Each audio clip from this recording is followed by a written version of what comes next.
to the closing ceremony of Geneva Peace Week 2020. My name is Carl Brook, and I'm the president of the Environmental Peacebuilding Association, and I direct international programs at the Environmental Law Institute. Today, November 6th, is the International Day for Preventing the Exploitation of the Environment during war and armed conflict. The Geneva Peacebuilding Platform has dedicated an entire day of Geneva Peace Week 2020 today for the peacebuilding community to explore the environmental dimensions of peacebuilding. And I am delighted to see the wide range of events today on environmental peacebuilding. As you've seen from these diverse events, the environment, including climate change and natural resources, is often central to peace and to peace building. Increasingly, we see environmental change creating or aggravating social stresses that can escalate to violence. Competition over oil, gas, and minerals can drive the resource curse.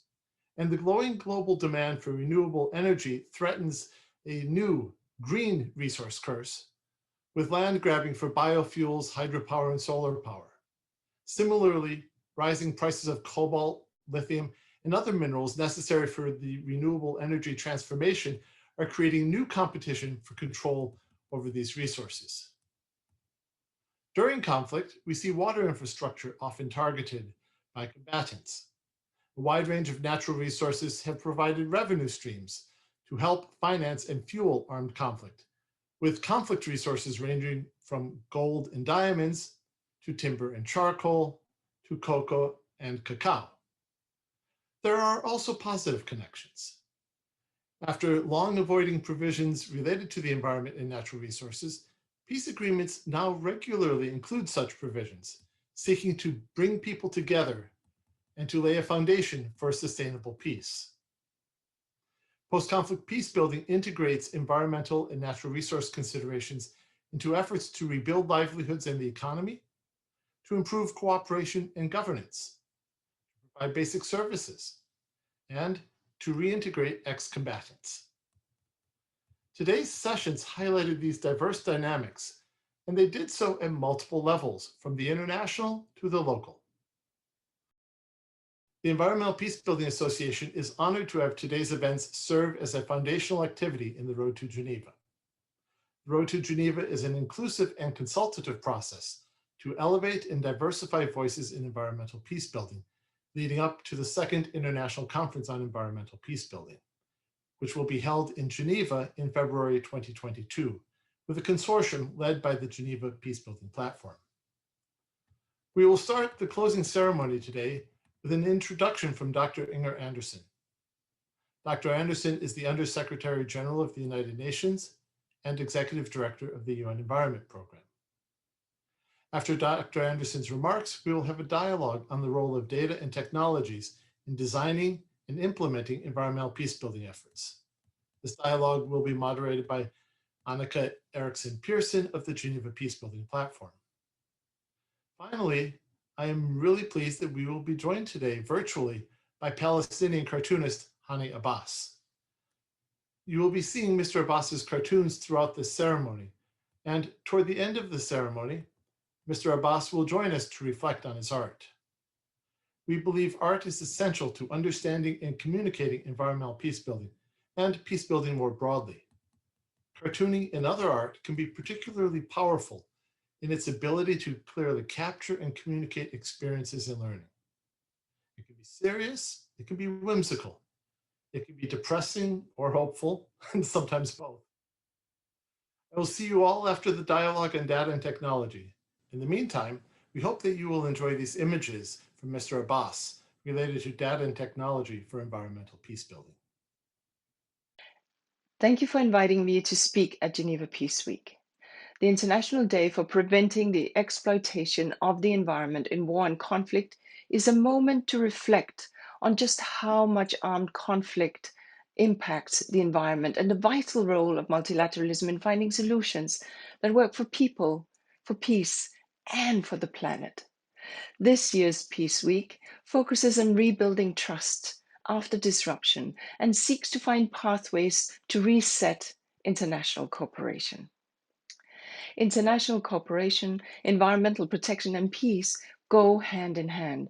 We know that the absence of peace and good governance can accelerate environmental degradation with potentially devastating consequences for people and for nature.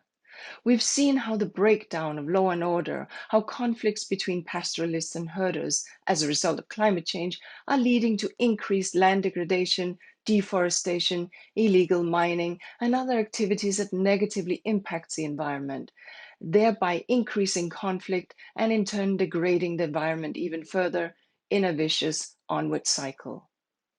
So promoting environmental protection, management, and cooperation can in themselves help build peace. Unmanaged competition over scarce resources can at times lead to instability and conflict. But with good and wise leadership, community-based cooperation to share those resources can help build peace. In Somalia, UNEP, the United Nations Environment Programme, works with partners to ensure that water-related interventions and programs are informed by political and security analysis, specifically targeting towards preventing conflicts and building peace.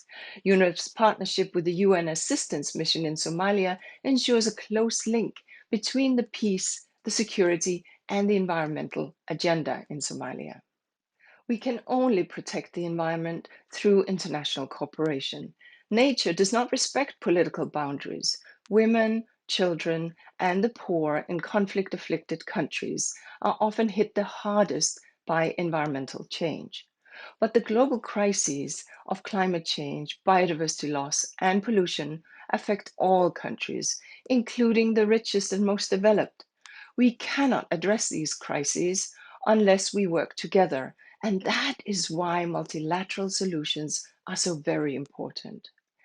I hope that Geneva Peace Week has inspired you to continue to working towards our collective goals of protecting people, of protecting peace, and of protecting the planet. I thank you.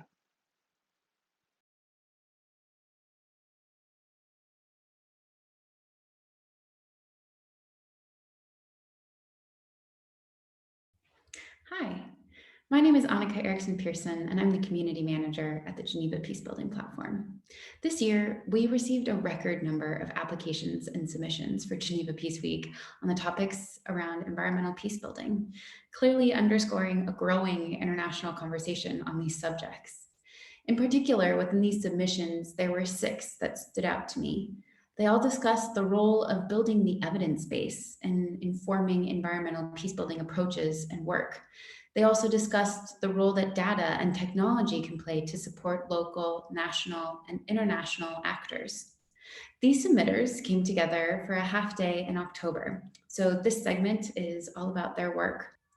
We know that peace is mediated by a number of dynamics and threats at different scales, and that there's a lot to be done to mitigate it and to address it. But to be able to do this, there must be evidence at all scales. So we will explore a few different tools and data sets today so that you can get a good picture of what's out there and what's available to support evidence-informed decision-making. So first, we'll start our journey today in the Philippines, hearing from Leah and Mia, Filipino researchers working with the Harvard Humanitarian Initiative and CDA Collaborative Learning. They are doing research in Mindanao.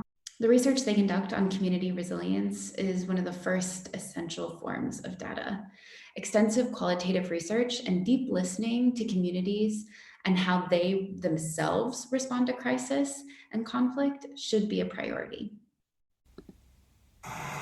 Mindanao experiences the double burden of climate-induced disasters in an unusually complex political and conflict environment. As researchers, we have a limited understanding of what makes communities resilient in such contexts. So, listening to community perspective and understanding what resilience looks like to them is critical. As one commander of the Philippine Army noted, communities in Mindanao and their leaders are much more prepared and able to adapt and respond to human-induced hazards than natural ones.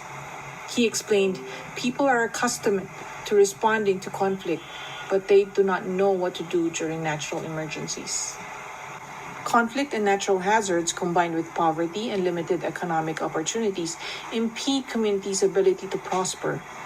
thus lay the ground for forced migration and create the potential for radicalization by violent extremist groups.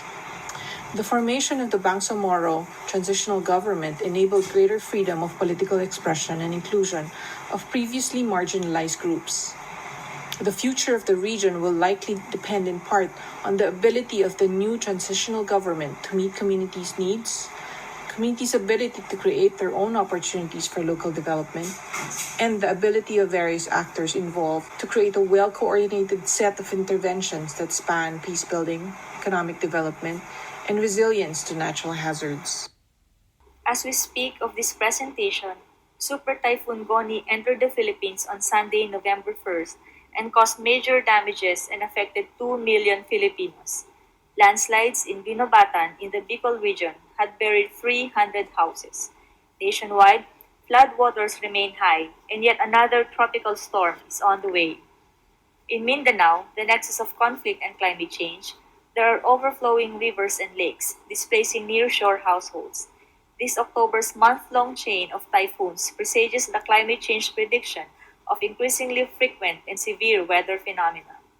At the national level, we can see that issues of DRR, climate change, and conflict are looked at in silos with limited overlap among sectors. This could result in confusion on the role of local government units with respect to conflict and climate change management. Now more than ever, more researches, especially in Mindanao, are needed for evidence-based approaches to securing humanitarian needs and understanding frameworks that promote resilience in the nexus of climate change and conflict. The existential threat of climate change and environmental degradation is linked to conflict. Leah and Mia spoke about the need for evidence-based approaches and how their work on community resilience informs peacebuilding. So now we'll zoom out to the global level, and we'll hear now from Leah at the Institute of Economics and Peace, who will introduce the first of our 3 tools today, which is the Ecological Threat Register. Data gathered locally and internationally has allowed us to understand the greater risks of ecological threats, as well as how such threats impact peace, conflict, and development. The 2020 Ecological Threat Register, published by the Institute for Economics and Peace, measures the ecological threats countries are currently facing and provides projections to 2050. This index analyzes risks from population growth, water stress, food insecurity, droughts, floods, cyclones, rising temperatures, and sea levels.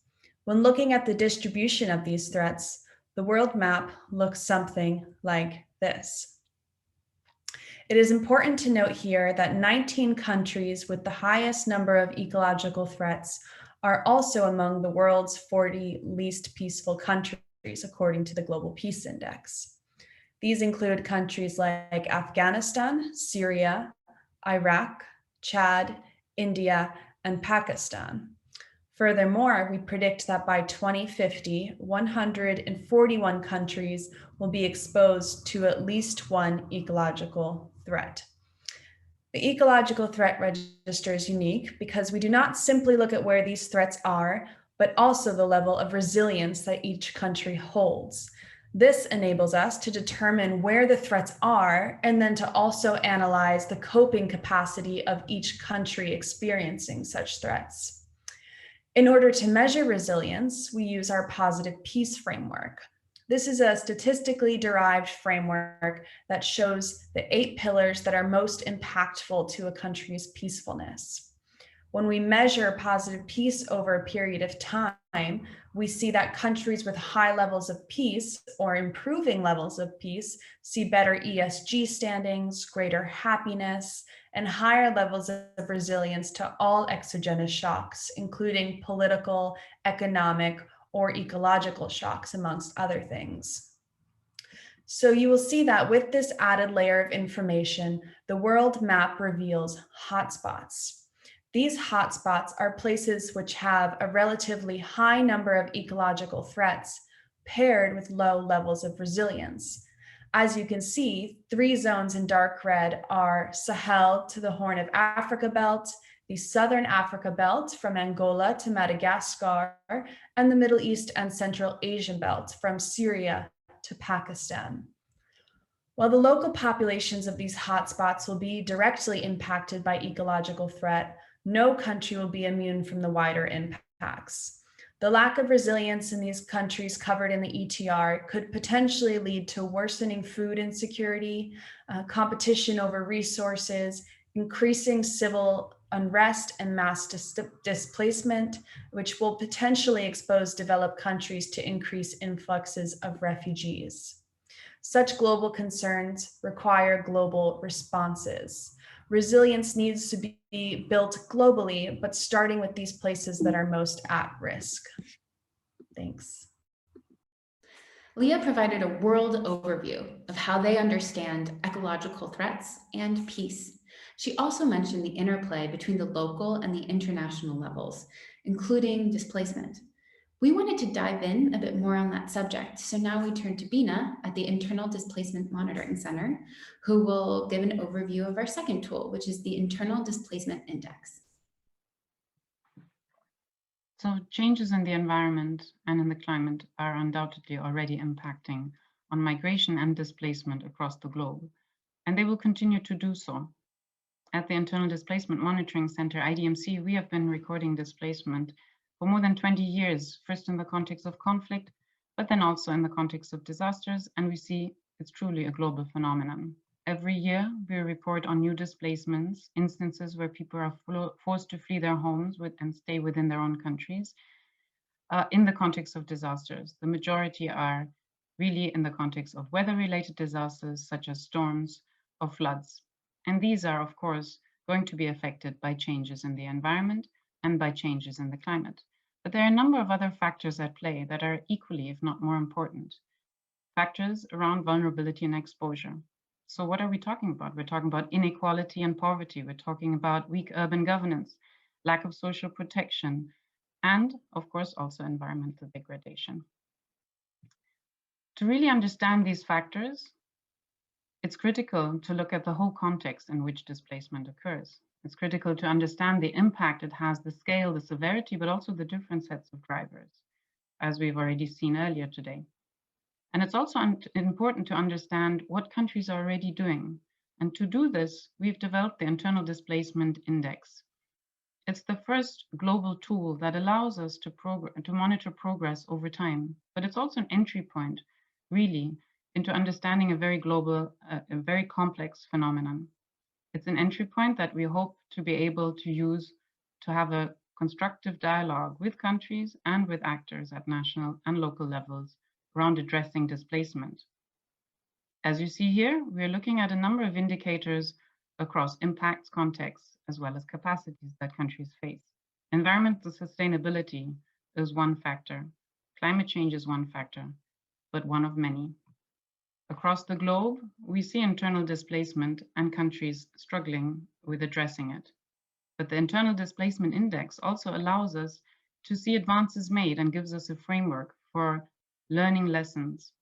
Here at the global scale, you can see the example of Afghanistan, where we've got high numbers of internally displaced people, both in the context of conflict as well as disasters. But why is it not a dark green here? That is because Afghanistan has also made large inroads and real progress on developing policies to address displacement and programs and investments. So the Internal Displacement Index really allows us to have a more granular picture of what is happening.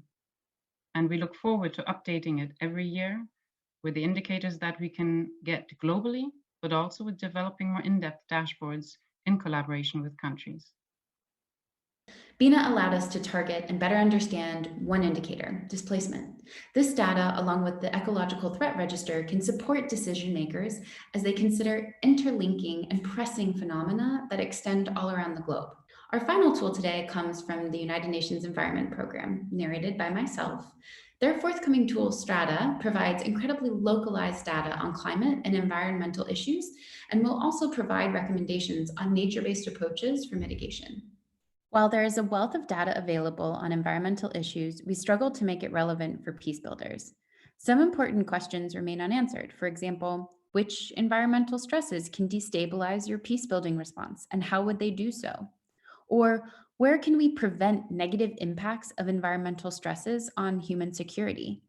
And if we can't avoid these stresses, how can we respond or adapt to their negative impacts?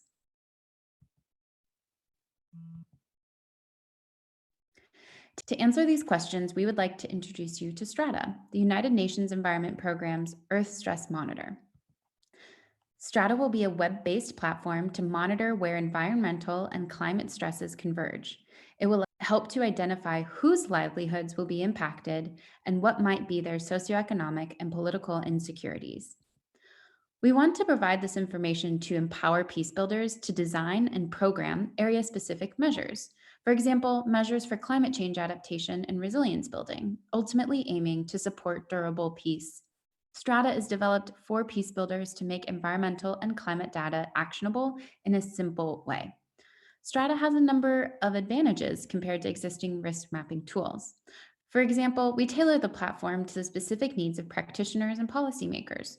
We do this through consultations and inviting end users to co-design Strata. Strata should deliver a situational, area-specific analysis and not just global signals or indicators. Working closely with our partners ensures relevant insights and proposals for action. And co-design allows us to be interoperable with existing early warning platforms and policy support tools that you might already use.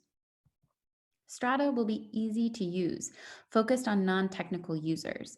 By default, a heat map of stacked environmental stresses will be shown over the study area. Highly stressed areas will be easily spotted and monitored over time. Clicking on a stressed area will then open a dashboard showing the disaggregated environmental and climate stresses, their overlap with socioeconomic or political vulnerabilities, and recommend potential nature-based solutions. For intermediate users, Strata will offer drag and drop functions to modify the analysis to your specific situation. EarthBlocks is a geospatial engine that we are building Strata upon.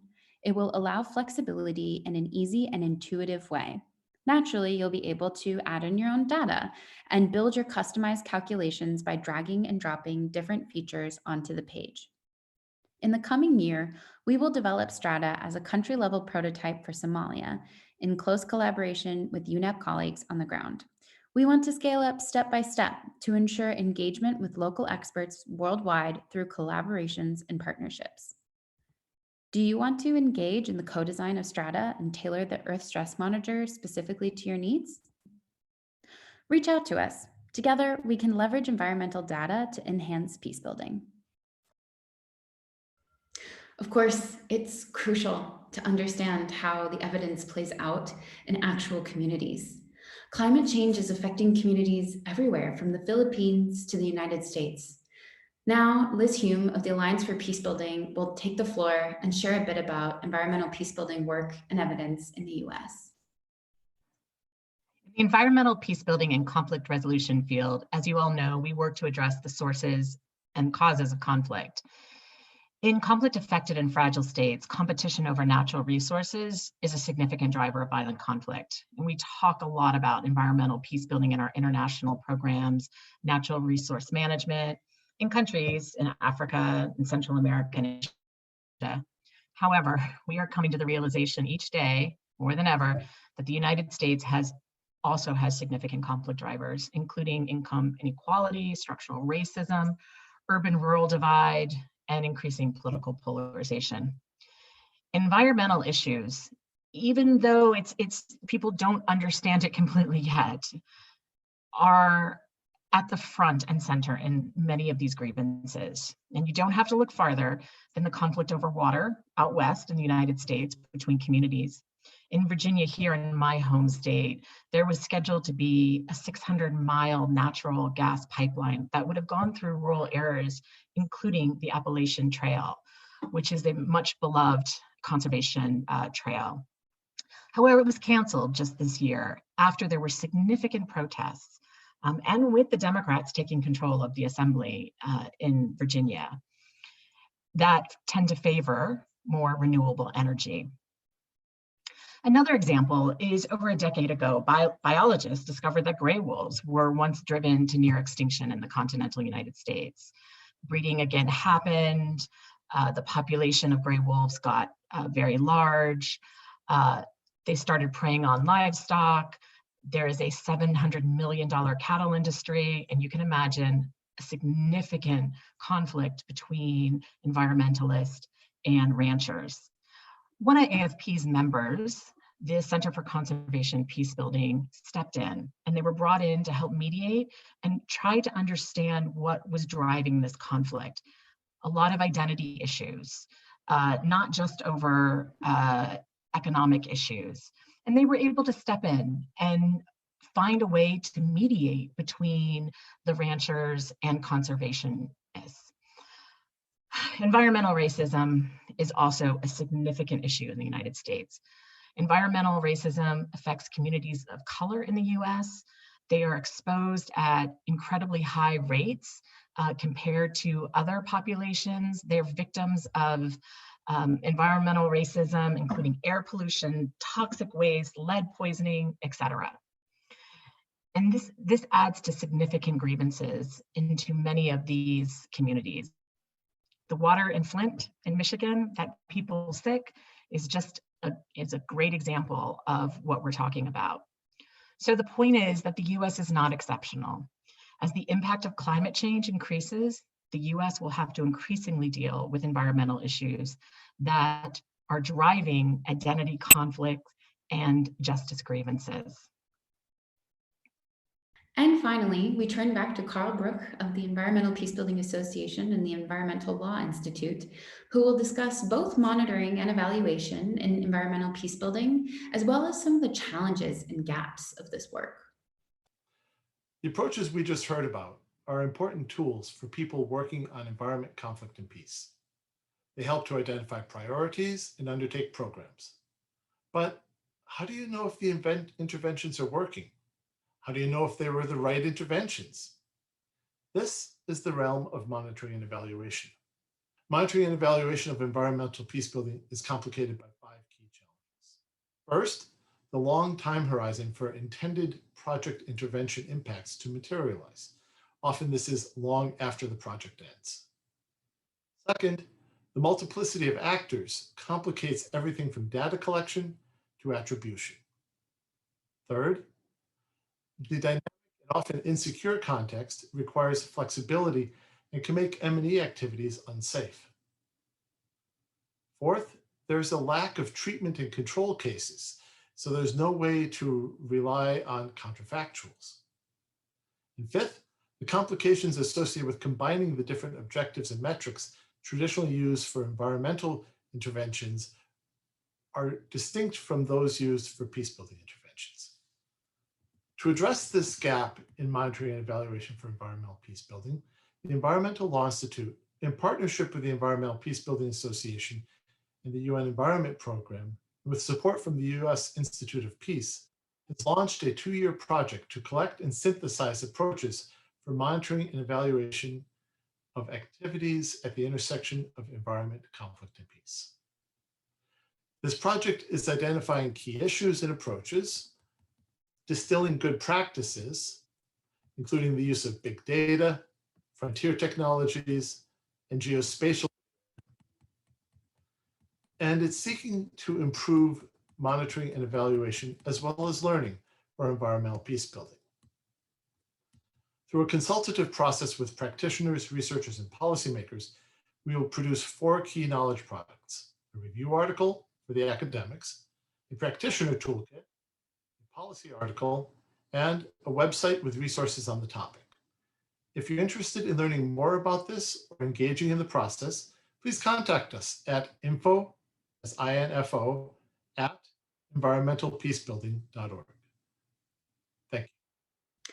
In order to raise awareness, inform programming, and target policies towards supporting positive environmental and peacebuilding strategies, we must better understand the factors that contribute to or impede peace, security, and disaster resilience. Today, we've heard about a number of different approaches and evidence and toured the globe. Among the differences in all of these approaches, we hope that one thing is clear: the time to understand and the time to act is now. Thank you. We have spent some time considering how new tools using data and frontier technologies can support people working on environmental peace building. We will now shift to hearing from people on the ground. In the first segment, which is organized by the Geneva Water Hub, we will first hear from 4 people working on the ground to advance environmental peace building in 3 regions. We'll hear from Darlene Sanderson, Nadim Farajala, Vadim Sokolov, and Alvaro Umana. We will then hear from Ambassador Juan Meyer Maldonado. Ambassador Meyer is an inspiring figure with extensive experience in environmental issues, peace building, and environmental peace building. Among other roles, he was the Minister of Environment for Colombia. He was a peace negotiator in the talks with the ELN, and he won the Goldman Environmental Prize for his work protecting biodiversity and indigenous peoples in the Sierra Nevada de Santa Marta. We will then hear from Ms. Irene Odrok. Ms. Odrok is the National Technical Specialist for Environment and Climate Change with World Vision in Kenya. In this capacity, she has substantial experience working on issues related to environment and conflict, especially at the local level. With these different perspectives, you will note that geographies, scale, needs, and strategies often vary. But the fundamentals of environmental peace building are often similar.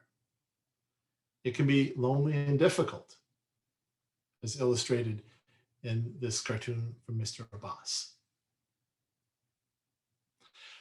At the same time, we see courageous people around the world standing up to make the world a better, more peaceful, and more sustainable place. Let's hear from some of these courageous and inspirational voices from around the world.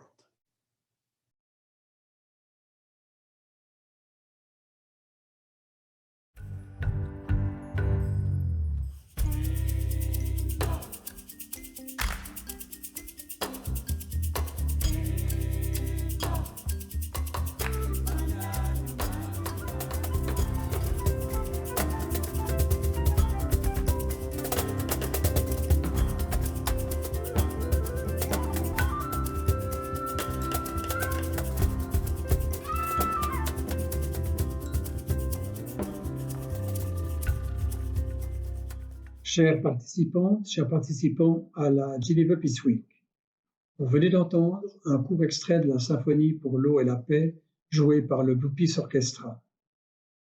Cette symphonie a été composée en parallèle des travaux du panel mondial sur l'eau et la paix, un panel co-parrainé par 15 pays dont nous sommes le secrétariat. Depuis plus de 5 ans, le Geneva Water Hub, avec le panel et avec plusieurs acteurs internationaux et onusiens, ainsi que des partenaires régionaux et locaux, nous sommes engagés sur ce lien eau et paix. Certes, les ressources en eau, parce qu'elles sont essentielles et vitales, sont source de conflits, que ce soit entre nations qui partagent un même bassin ou localement entre différents usages, comme par exemple l'utilisation de l'eau par l'extraction minière versus l'utilisation de l'eau par les populations locales pour leur agriculture, pour leur vie de tous les jours. Mais d'autre part, la gestion des ressources en eau est un formidable instrument et outil de coopération et de paix. La paix, que je suis sûr vous partagerez cet avis, ne peut être réduite à ne pas avoir de conflits armés. La paix, c'est synonyme de développement durable et équitable. Malheureusement, des milliers de personnes dans le monde sont exclues d'un tel cadre actuellement. En cette session de clôture de la Geneva Peace Week 2020, nous voulions souligner l'importance d'entendre les vues et aspirations stratégiques des populations qui vivent des situations. Des populations qui, notamment dans les crises, sont insuffisamment influentes dans les instances qui sont engagées pour la paix et le développement. Nous allons le faire au travers de 4 très brèves interventions de décideurs, analystes politiques ou leaders qui, j'espère, feront ressortir la pertinence et l'importance d'inclure la vision des populations dans les travaux pour la paix. C'est ainsi que nous avons appelé notre vidéo Blue Peace Voices.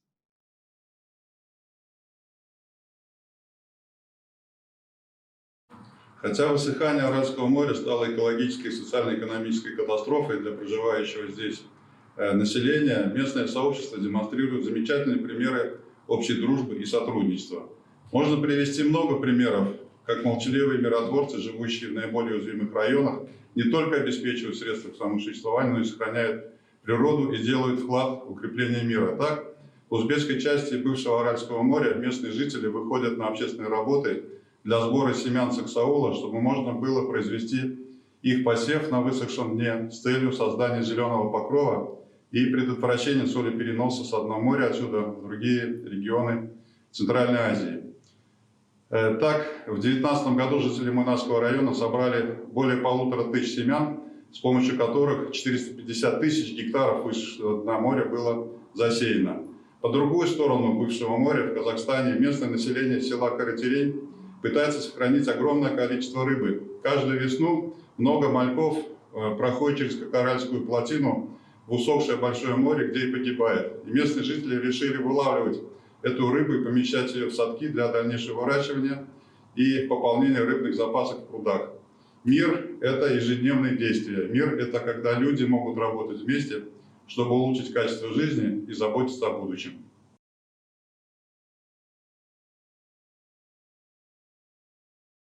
المجتمع المدني بلبنان مجتمع نابض كتير وقوي وحيوي، وبيشتغل بعدة نطاقات، منهم نطاق المي. قطاع المي بيشتغل فيه كذا مجموعة تابعة للحراك المدني.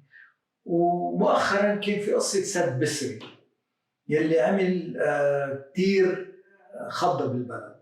في مجموعات مع السد وفي مجموعات ضد السد، والمجتمع المدني اشتغل ضد السد، والدولة كانت ماشية مع السد، بس التلاقي كان منه موجود أبدا. الضعف بهالحلقة إنه المجتمع المدني عم يشتغل على معلومات الدولة مش عطيتهم إياها، والدولة عم تشتغل على معلومات مش مشاركة غيرها فيه. بقى هالتلاقي كان مفقود، وهالوعي وهالتشابك بالآراء ما كان موجود حتى يطلع على القليلة قرار مبني على العلم. بقى اللي ناقص والفقدان الثقة الموجود بين الدولة والمجتمع المدني هو لغياب الوعي العلمي أو المعلومات العلمية الموجودة عنده، وكمان لقلة التواصل وعدم التواصل بين المجتمع المدني والدولة أو بين الدولة والمجتمع المدني.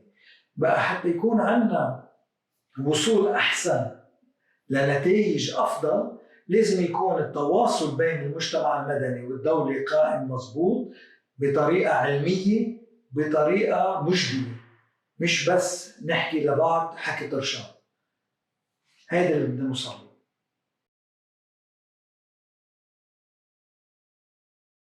Dans les années 70, nos pays sahéliens sont confrontés à une accélération démographique, un taux de chômage et une péjoration climatique, la sécheresse, qui impacte négativement la sécurité alimentaire.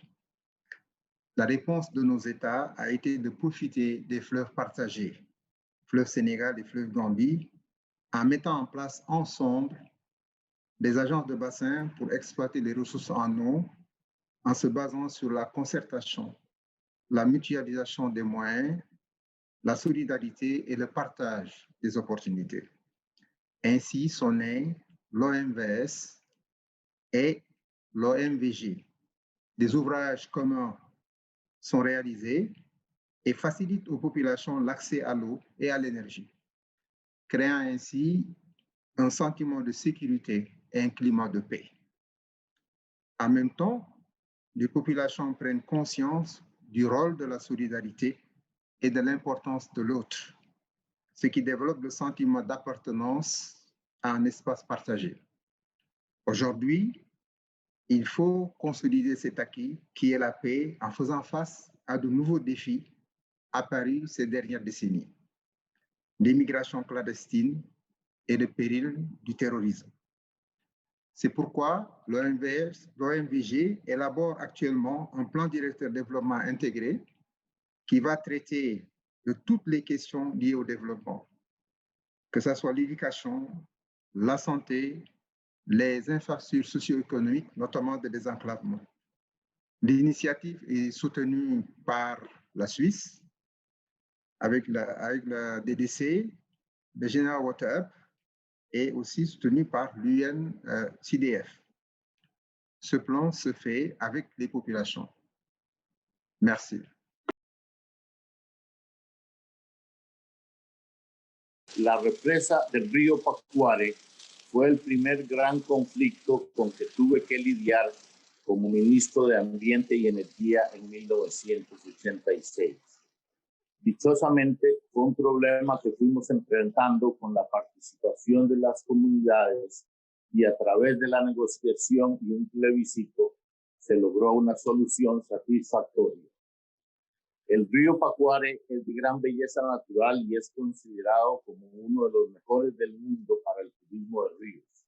A la vez, atraviesa una reserva indígena y tiene características ideales para una represa, por lo que el ICE, la empresa eléctrica nacional, lo tenía en la mira. El área había sido declarada zona protectora y justo antes de que se iniciara la administración Arias, el ICE la invadió sin autorización para construir un campamento e iniciar estudios geológicos. Bajo la nueva ley forestal, esto constituye un delito y tuvimos que suspender de inmediato las acciones del ICE e iniciar una negociación. Inicialmente, la estrategia fue de ir atrasando el proyecto mientras se buscaban alternativas y las comunidades se iban organizando y se forjaba un diálogo con la empresa eléctrica. Después de casi 2 décadas de diálogo y negociación, la comunidad de Turrialba propuso y llevó a cabo un referéndum que fue consolidado con un decreto presidencial en el año 2015 y que tendrá una vigencia de 25 años. Hoy día, Costa Rica ha encontrado otras opciones como la geotermia y energía eólica y ya no necesita el proyecto del Pacuare.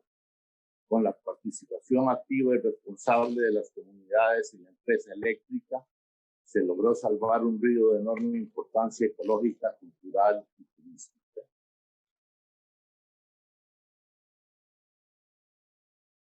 Thank you, Curated, for this beautiful day. My name is Darlene Sanderson. I'm Cree from Northern Manitoba, and I am co-secretariat for the Indigenous World Forum on Water and Peace. And I live, work, and play on beautiful Secwepemc territory. Secwepemc people have created a cultural and spiritual protected site at Peepseth Lake. They are exercising their moral and spiritual authority, utilizing their traditional beliefs and practices. It's inspirational to see them working together with UNESCO, local government, and non-government organizations. We need to nurture our relationship with water by cultivating reciprocity, respect, and caring. Indigenous peoples have the spiritual connection and responsibility to protect water for the next 7 generations. We are all connected by water. We all need to have compassion for water and for Mother Earth as a living entity. Miigwech. To conclude, the Geneva Water Hub is also committed to the inclusion of the local voices through the integration of their analysis on water and peacebuilding as a societal node to the Global Observatory on Water and Peace. In addition, the Water Diplomat media platform will also be including a section that is led by local voices. Finally, we are engaged with various organizations under the leadership of OMVS and the engagement of the Polo Dakar, Globe, Waterpreneurs, Milk Music, the International Network of Basin Organizations, and the International Secretariat for Water, in a dialogue with the riparian communities that will address major challenges faced in the Senegal Basin at the crossroad of regional development dynamics and the local socioeconomic development dynamics. Within this framework, various artworks will support this dialogue and contribute to raise local voices. Notably, a new symphony is under production entitled Voices of the River, Pathway to Peace, Voix du Fleuve, Voix de la Paix. Thank you for your attention.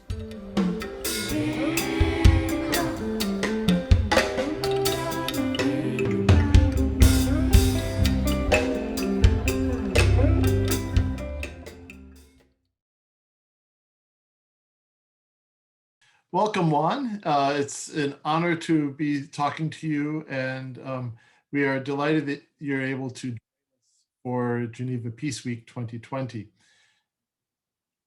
As we introduced you, you have had a career that has spanned advocate for indigenous communities, Minister of Environment, peace negotiator, and senior statesman in both the environmental sphere and in the peace sphere. I'm wondering if you might be able to draw upon your experiences to, in your views, share why is environment important to peace? Well, without environment, you will have never peace. And it's something that I learned from indigenous people is that knowledge is inside nature. And nature is who can explain you how to be wise, how to understand the world. And obviously, if you have knowledge, then you know that peace is something very important. But harmony, the harmony of nature, it's on what we depend for our future. The harmony of nature. Harmony is something like the way our society must be. So in nature, in our environment, is the key and all the answers for a peaceful world. Excellent. I'm wondering if you might be able to highlight this, one or two, maybe three lessons that you have learned through your experiences about the intersection of environment and peace. How can environmental considerations advance peace? How can peace make environmental management more sustainable? But what have you learned? What are the core things that you would like people to know? Look, I believe in my life, in my experience, I was working in the Sierra Nevada de Santa Marta here in Colombia. And this is a very special place. It's the highest intercoastal mountain all around the world. You have all kinds of ecosystems related to the tropical American area. But at the same time, you have the indigenous people who live there, who have a long tradition with their own territory. And this is one of the most conflictive areas in Colombia, because you have there the paramilitary forces. Right now they are increasing again. The guerrillas are coming again inside the Sierra Nevada. But 30 years ago, it was the same problem. And it was also the place where drugs started here in Colombia. Narco-traffic started in the Sierra Nevada because of the marijuana plantations and the marijuana boom. And it was the highest quality of marijuana all over the world. It's like our coffee. We produce the best quality in everything. And of course, it creates a very difficult environment, but nature and environment was the key question to put everybody on the same table, in the same table, to have discussions about how can we deal and protect the water resource, how can we protect this wonderful place. But water was maybe also a key word, because everybody depends on the water of the Sierra Nevada. The big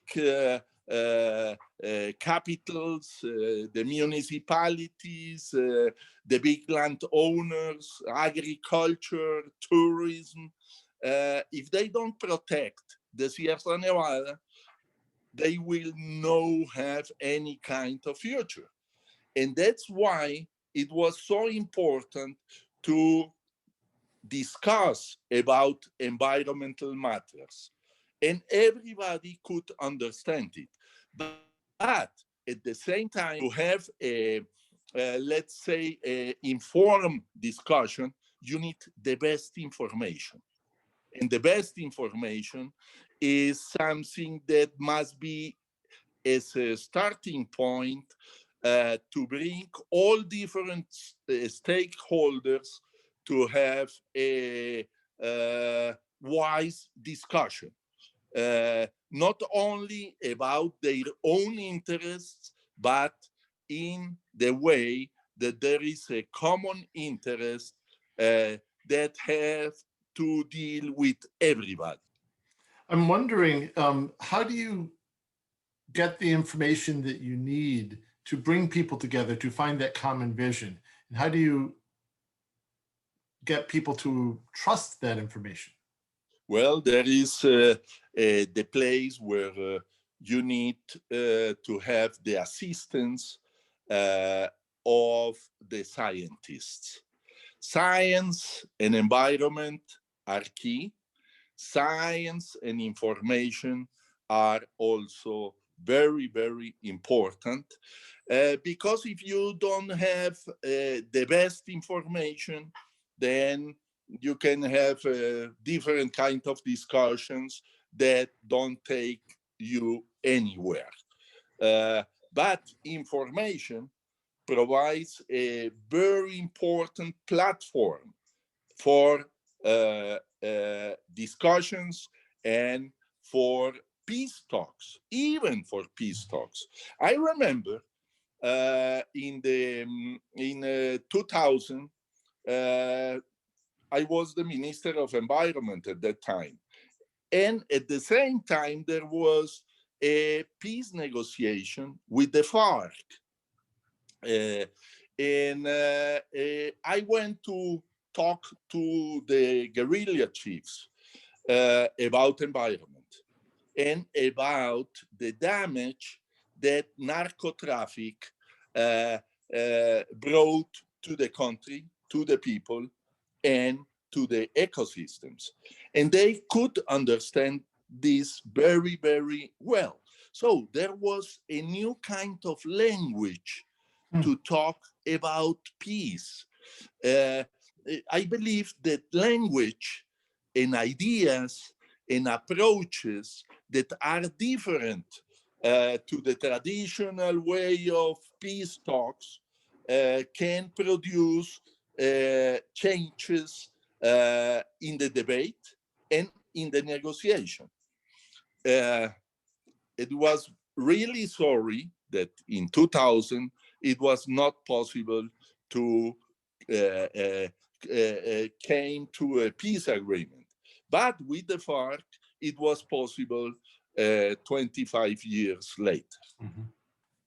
Thank you, Juan. That is really touching and I think really important for everyone to hear. I had a couple other questions, but I think you've kind of nailed it, and I think that's a good place to to wind it up. I am curious though, if you had thoughts, where do we go from here? Whether, more globally, you're talking about the conflicts that our people are expecting to see increasingly associated with natural resources. We already see a lot and expecting more. How do we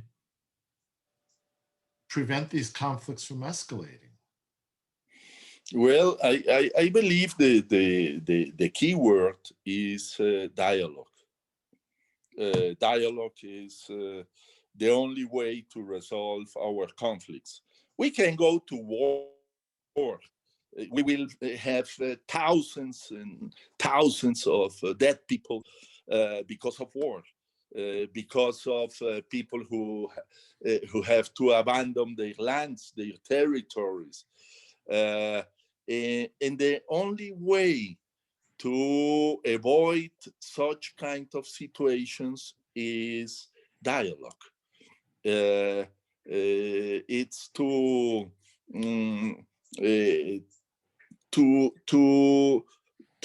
hear the different viewpoints, not only to put your viewpoint on the table. No, you have to do it also.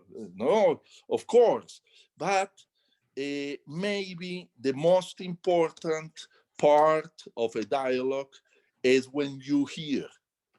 When you hear, you learn many new things. When you speak, you fail most of the time. So you have to hear. You have to learn from people. You have to learn from the difficulties that people are expressing. This is the only way. Dialogue, to have a positive dialogue. So how to bring dialogue to be part of the life? This is something that we have to learn from the schools at the beginning of our lives.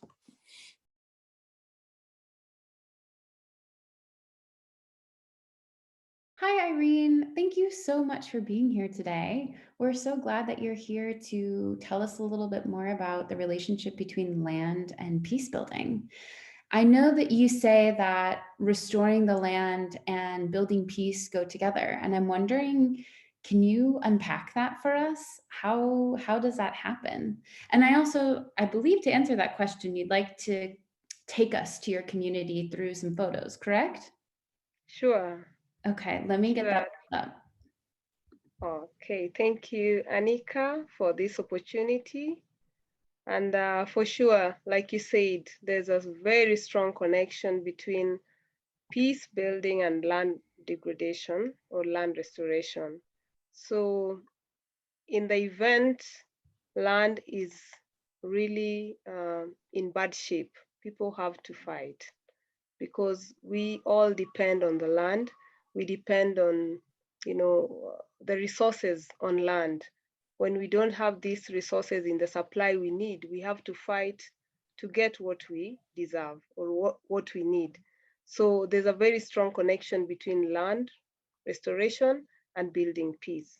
When people have sufficient resources, they do not need to fight because they have what they want to use. But when we lack, we have to fight to get a share of what we need to survive. So Irene Ojo comes from Kenya, and I'm a climate change specialist and land restoration champion. I have worked for the last about 10 years with communities, scaling up land restoration as a tool for championing peace and as a tool for restoring livelihood opportunities and bringing communities together to enhance their survival and that of the generations to come. Next slide.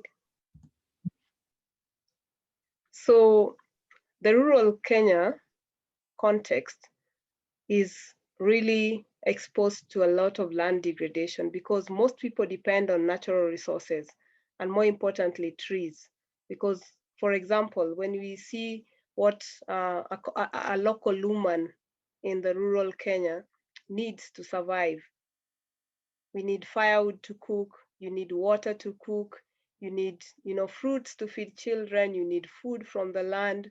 So women, men, children depend on the land for everything they need to survive. And so when you look at the level of degradation we have today, you can really have a pity on women, especially, and children, because these resources diminish by the day. We have experienced so much war, we have experienced so much hunger, we have experienced so much frustration, and children are stressed, women are stressed, and any stressed person is an angry person. When I am stressed, you provoke me a little bit, you find me really on on bad gear. So this is where conflict begins. And you can never have peace when you're hungry. You can never have peace when you lack what you need. So women have been perpetrators of violence in the cases where they are really stressed, in the cases where they lack what they need to survive, in cases where they miss what to give to their children, because no woman would sleep in the house hungry and the children are crying. They would rather get out and encourage the men to go and raid cattle from another village to ensure that they can get some food for their children. Can move to the next slide. So land degradation is a very big challenge, and it's one of the things that have contributed to conflict in our region. And our country has faced a lot of insecurities, especially in the ASAL regions, because of the pressure to get pasture, because of pressure from the Morans, the young men who after circumcision are prepared to go and fight for what they deserve. And in a context where everything is challenging, you cannot find grass, you cannot find water, they have to go out and look for it. And what do?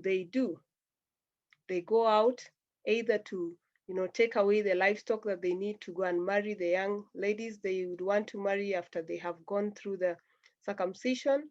Women look for firewood, women look for grass to ensure their livestock can graze. They cannot find, so what do? They migrate from their places, including the men, going to another village. So when they go to another village where they do not necessarily belong to, they need to really find some space. So what happens in this context is they may need to push someone from his or her place of comfort. This provokes conflict. We have seen a lot of border conflicts within our counties and even within the borders of this country. And guns have come into this country at a rate that the government has really been seriously concerned, because the police cannot take care of these kinds of conflict issues. So young men in the Turkana, young men in Pokot are having arms, and even the children under 18 years have arms. Why? Because they need to protect the livestock. Maybe they have raided or they have not raided, and they are protecting them from others who come to raid. And children are not going to school, because what they need to survive is basically to protect the livestock they have and to survive for tomorrow. We have seen houses burned, we have seen houses destroyed because people are in conflict. And the root cause of this is the deprivation, is the diminishing the resources, the diminishing access to water, diminishing access to pasture. Climate change is destroying everything. Our land is going, it's going through very challenging conditions. We are losing a lot of soil due to soil erosion. We are losing a lot of livestock because of the diseases. And when your stock decreases, you go to look for more stock from another community. So we are seeing the challenge of land degradation. We are seeing the challenge of climate change, inflaming conflict all over, all around us, even in places where there's no challenge of land degradation. They are also at risk, because if I have more and my neighbor has less, they have to go and look for something to survive. So they will provoke those who are probably not even in the space of conflict because they need to survive in one way or another. Next slide. So here we come with farmer-managed natural regeneration.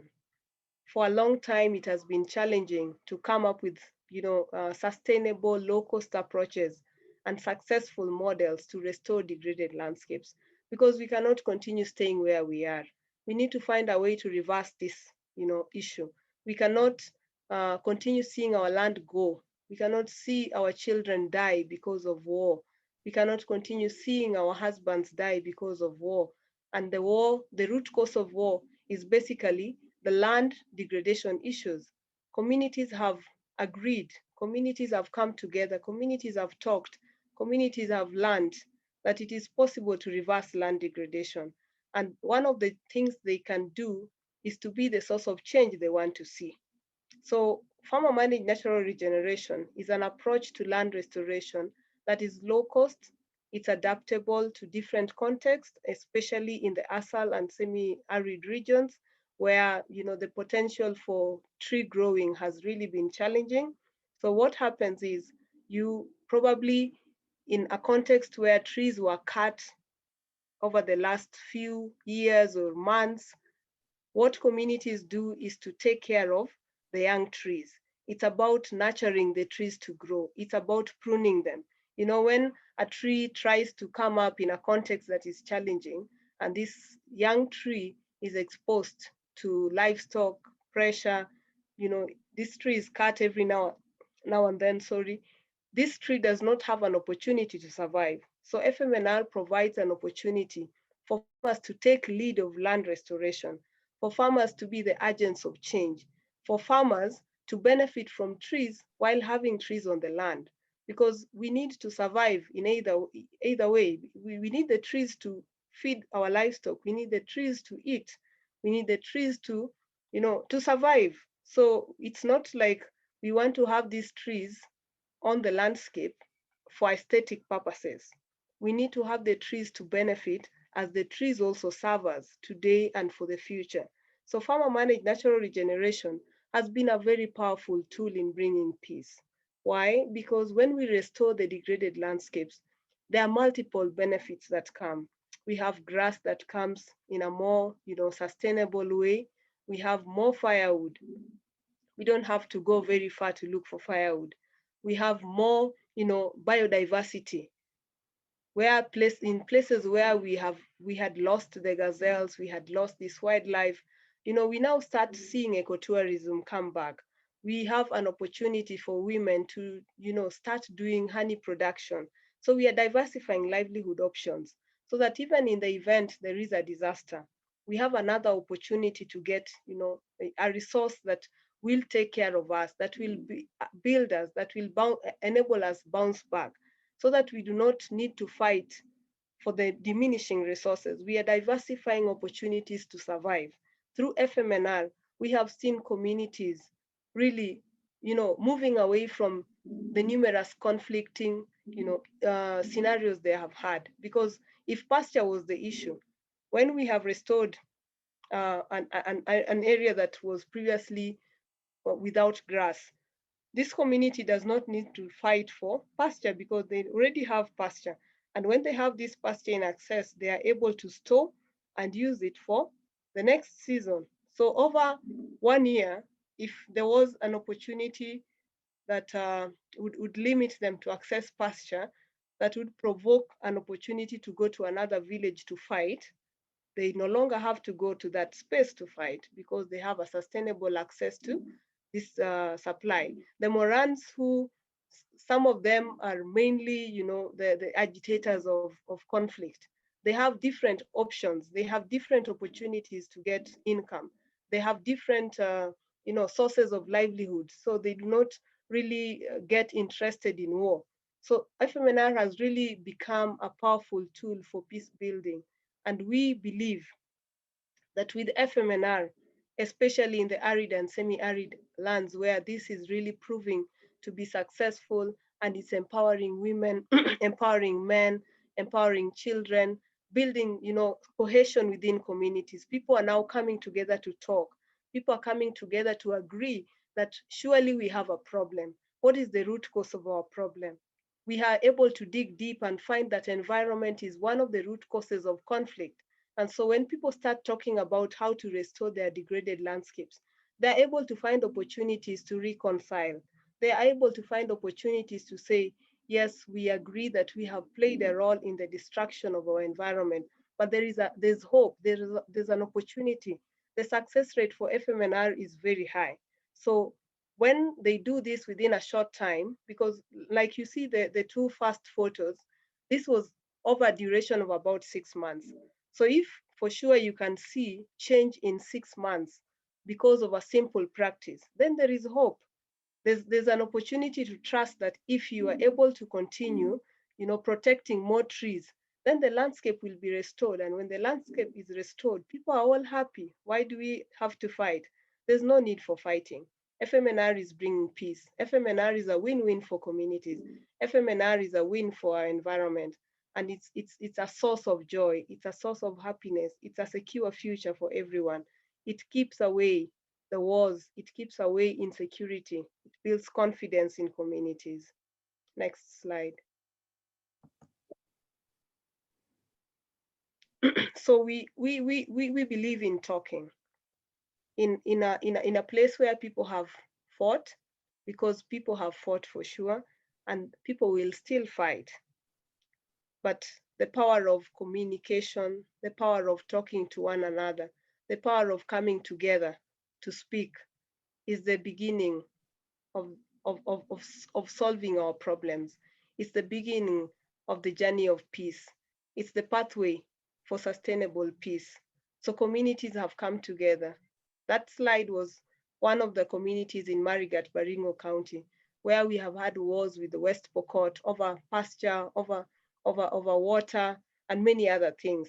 But the fact that they are able to find an opportunity to understand that there is a way to solve the root causes of the challenges they face today gives them hope, gives them confidence to sit with their enemies and come up with solutions, and together chart a way forward for sustainable peace. So FMNR provides this opportunity. People believe in each other. Communities believe in themselves. FMNR allows them to understand, allows them to believe that they are able to solve the challenges that they face today. We really appreciate World Vision for championing this model. We really appreciate initiatives for change, Ever Greening Alliance for being key in communicating, in scaling up, in telling the world that FMNR is a tool for peace. Thank you. Thank you so much for the information and the inspiration that you provided us today.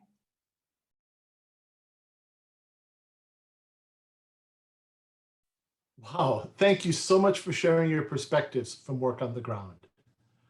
One of the most inspiring aspects of working on environmental peacebuilding is the number of different people who are working to make the world more peaceful and environmentally friendly. There is a veritable ecosystem of individuals and institutions, each of us working within our own respective niches to advance environmental peacebuilding. We will now shift from on-the-ground action to international diplomacy. We're honored to be joined today by two leaders from the Diplomatic Corps on building peace. First, we will hear from Ambassador Najat Shamim Khan of Fiji.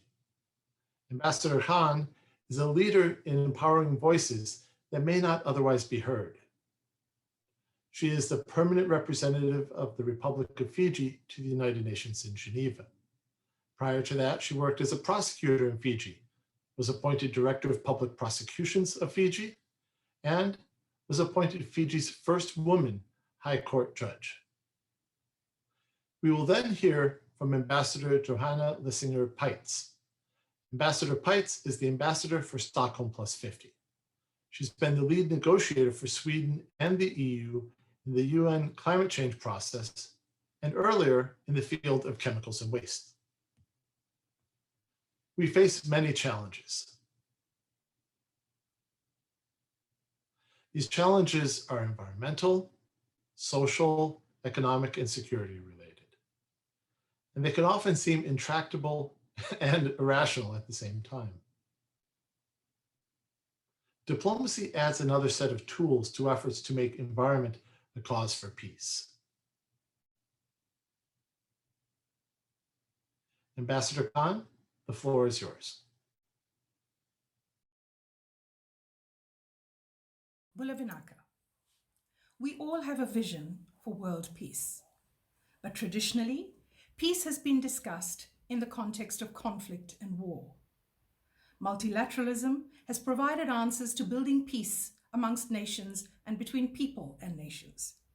Yet in 2020, peace and security are increasingly being linked with competition for natural resources, with human displacement, as more and more people are forced to move as a result of environmental degradation, and as nations are confronting the ugly reality of the loss of land, of culture, and of language as a consequence of climate change. Conversations around this reality are becoming part of a new language, not envisaged when peace was discussed 50 years ago. It is the language of environmental governance, of the integration of human rights into climate action, and of accepting that the right to a healthy, sustainable, and clean environment affects all other rights, civil and political, as well as economic, social, and cultural.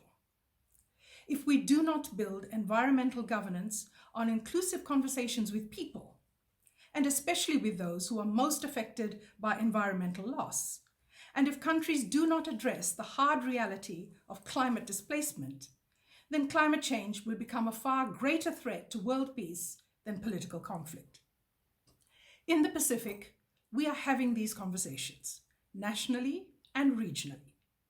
Faced with intense and sudden disasters and slow onset disaster, we are adopting national guidelines on internal displacement, adopting inclusive clusters to build resilience against disasters, which ensure that the most vulnerable are part of the decision-making, and considering a framework for discussing cross-border displacement.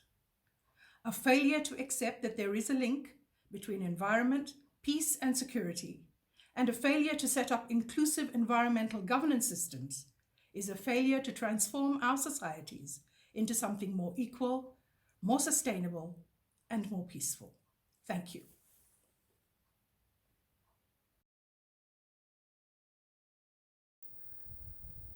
Let me start with giving the narrative for Stockholm Plus 50. Stockholm Plus 50 presents an opportune moment to redefining our relationship to nature and to foster a green recovery through accelerating a shift towards sustainable consumption and production, leaving no one behind. If I am to connect our aim for Stockholm Plus 50 with priorities for diplomacy in environmental peacebuilding, let me do so by reflecting on a few keywords familiar to all of us. First, act with urgency. Urgent actions and bold leaderships are needed to make it possible to take sustained actions. Short and medium-term actions and investments by governments and private sector are also needed for longer-term impact and stability. Second point, act on science. 90% of biodiversity loss and water stress, and about half of the global greenhouse gas emissions, are caused by resource extraction and processing. Scientists are clearly and repeatedly telling us that the time for humanity to change course is about to run out. Times of change have the potential to also be times of instability. As we act decisively on emissions and inefficient use of national resources, we must already adapt to the present situation and prevent the worst by continuing to better analyze and understand the links between climate change, the loss of biological diversity, and human security. Act for transformative change. To stay within the safe operating space for humanity, we need a transformative change in the way we produce and consume our resources. We need to build a resilient society based on a new understanding of how humans and nature interact adapt to, and impact each other. A healthy environment is a prerequisite for human security. My last point, our interconnected world. Our challenges are interconnected and can only be addressed through reinvigorated multilateralism. Stockholm Plus 50 will aim to deliver an action-oriented outcome, an outcome that is inspired by the message from the youth across the globe and are designed to reduce inequalities and benefit the most vulnerable. We believe that through putting focus on sustainable consumption and production, we address all dimensions of the 2030 agenda. We cannot continue to separate our different agendas and intertwined challenges, environment and peace, the way we use and manage our natural resources. It is through connecting different agendas we find the solutions and where we give hope to the younger generations for a future we want, a future to believe in, a future that benefits the most vulnerable will benefit all of us. I thank you.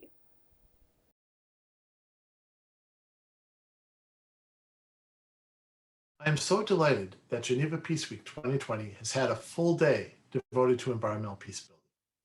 Today, we have seen many ways that environmental considerations and interventions can help efforts to prevent and recover from conflict.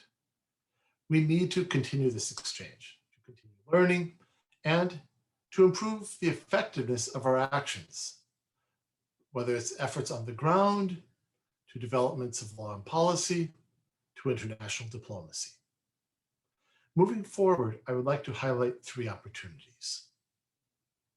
First, if you're interested in learning more or engaging more on issues of environment, conflict, and peace, I encourage you to consider joining the Environmental Peacebuilding Association. With members in more than 60 countries on 6 continents, the association is the leading global network of practitioners, policymakers, and researchers working on environment, conflict, and peace. Second, in February 2022, the Environmental Peacebuilding Association and a coalition led by the Geneva Peacebuilding Platform will host the 2nd International Conference on Environmental Peacebuilding. The conference will be held in Geneva. In the run-up to the conference, we are organizing a series of virtual events, which we are calling the Road to Geneva. The Road to Geneva is an inclusive and consultative process to elevate and diversify voices in environmental peacebuilding and to learn from insights, particularly from different regions, leading up to the 2nd International Conference on Environmental Peace. We encourage you to participate in this global conversation. For more information on the Road to Geneva and on the association, please visit www.environmentalpeacebuilding.org. And third, in 2022, Sweden will host Stockholm Plus 50. This UN conference will celebrate the 50th anniversary of the UN Conference on the Human Environment, which launched the modern environmental movement. It provides an important opportunity to reflect on everything that we have accomplished over the past 50 years, while also setting the agenda for further advancing sustainable development. In this context, it's important to note that the 2030 Sustainable Development Agenda and the Sustainable Development Goals, or SDGs, adopted in 2015, for the first time recognize that peace is central to sustainable development. There can be no peace without sustainable development, and there will be no sustainable development without peace. Stockholm Plus 50 provides us with an opportunity to further elaborate the peace dimensions of sustainable development. Just 3 ways that you can engage. Whatever you do, please do something. We have the power to create the world that we want to see. Before I sign off, I would like to salute you all for your commitment. First, we will go to cartoonist Hani Abbas as he reflects on his work. I will then leave you in the capable hands of Dr. Claudia Seymour, the Geneva Peace Week focal point. Thank you.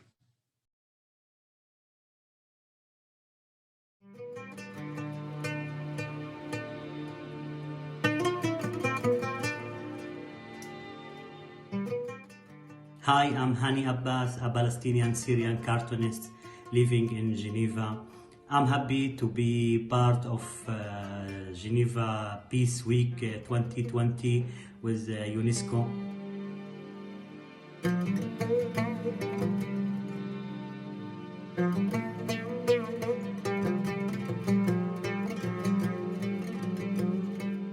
I love cartoons because I can deliver my message quickly and simply. I speak cartoons because they express my personal experience and observation of the world, politics, economy, social, and more.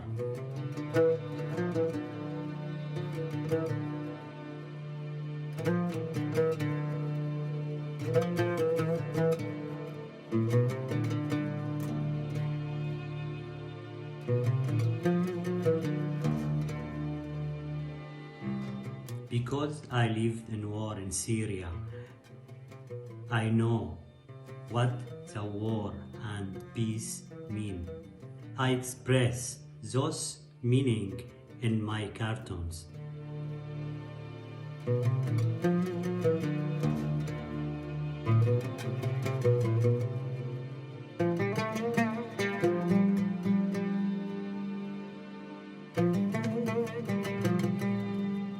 In Syria, I was drawing for long times under the bombs and rockets, and at that time I understand exactly what is the power of the pencil, the power of the pen, the power of the ideas, the power of the peace.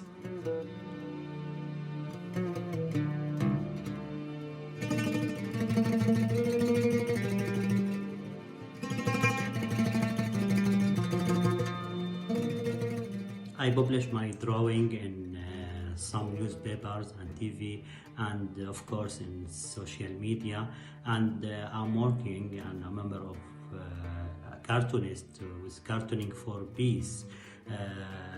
I'm working with Cartooning for Peace because they give us as cartoonists, they give us the power and ability to explain our drawing and our ideas and our opinions, and they open the dialogue workshop with all cartoonists around the world.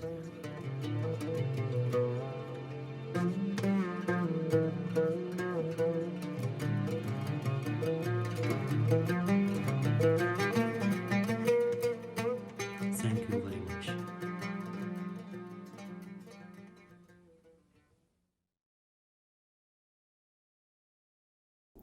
So here we are at the end of Geneva Peace Week 2020. We have made history this year, in a year so full of difficulty and challenge and uncertainty. More than 4,000 people from 170 countries came together to confront and to think about and to provide options and solutions and ways out of some of the biggest peace and security challenges facing us today. This week, we've looked at evidence on what works in peace building. We've considered cyber threats and cyber possibilities for building peace. We've looked at new ways of peacemaking, how to build peace, and today, the impact of environmental climate action for more peaceful futures. We have stretched, we have worked, we have gone further than we ever have before, and we're looking forward to continuing this journey with you. Geneva Peacebuilding Platform will remain active beyond today. We will have the digital series full of podcasts and videos that will continue our reflections and our discussions. So we look forward to seeing you online and hopefully in person soon. Thank you for being part of this. We couldn't have done it without you. The poem you're about to hear was written collectively during Geneva Peace Week by 25 delegates from across the world as part of Good Chance and Across Borders Poetry for Peace workshop, building solidarity and peace through creativity and connection, and illustrated by the incredible award-winning artist Majid Adine. A recipe for peace. Gather all the spices, lick melted butter from the spoon, stir through the smell of eggs, wet flour, tobacco smoke. Pour in the feel of naked feet on cool damp bricks, on red ceramic floors, on empty streets. Peel laughter off the blank walls, add it in dollops as a gift for the empty bench. Squeeze out the thought of things going wrong. Fill instead with bananas, apples, your unborn child, with new friends you have not met yet. With your 92-year-old abuelita coming slowly down the stairs. Señora Angelina, ¿en qué puedo ayudar? By welcoming guests with dud pati chai, by kneading the dough with your auntie, by boiling salty wetsuits from yesterday's trip to the beach. Listen to the silence. Listen to the funky feeling the blowing wind brings. Listen to how far next year could reach. If you are afraid of losing time, of changing green to brown and silent trees, collect grapes for winter, open the bright window, spoon out mouthfuls of the sky onto an old dust sheet. Hold your memories close like the damp grass holds the morning mist. Listen to the voice notes that remind you of home. Lay hope on your grandma's heavy wooden table and spread it out like the smell of coffee in the morning. Breathe in peace as a potpourri of overgrown garden light. Weeds jostle with the flowers, feel just as loved. Peace is in the making.